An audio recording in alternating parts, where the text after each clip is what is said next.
Well, hey everybody, welcome back to the EV Outdoors studio. So you all asked me to show you exactly how the Apple CarPlay solution in the Silverado EV and Sierra EV works. And so in today's video, I'm giving all of you exactly what you've asked for, and I'm going to show you exactly how it works. I'll also have a separate video that's going to be extremely technical that will explain how to clone the open source app and publish a version for your own educational purposes and testing. Without further ado, let's get into the video. Okay everyone, so here we are in the vehicle and I'm going to show you guys how I have this set up.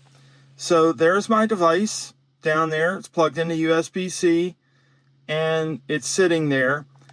Now you will need to do the setup, which involves initially pairing it on Bluetooth, and then it will automatically connect to that dongle down there via Wi-Fi. And there is an Apple shortcut that has to be run. You do see some of these messages about the USB device not being supported.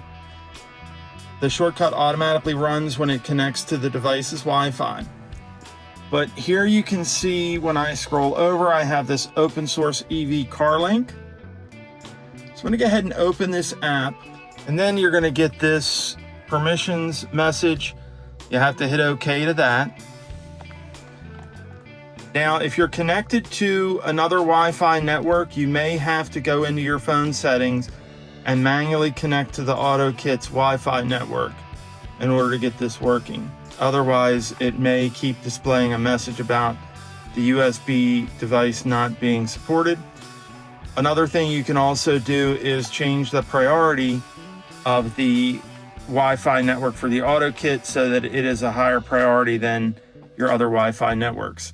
Now, if we go here, we can see that everything is active and connected, phone connection and video.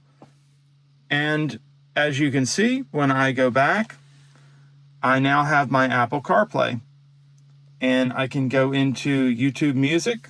My cellular connection is a little weak here, so not the best, but I can go into my YouTube Music, I can go into my settings and everything like that, and my Apple CarPlay works.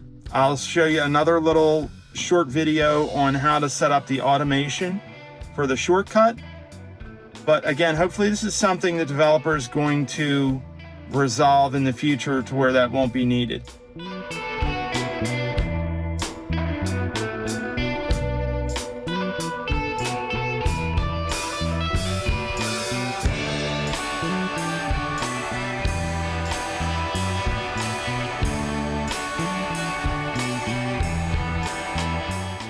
Questions, comments, put them below, folks. Thank you guys so much for your support and for watching. Hit that like button, click on subscribe, and hit that bell so you get notified anytime we add new content. Hug the people you love, and we will see you next time.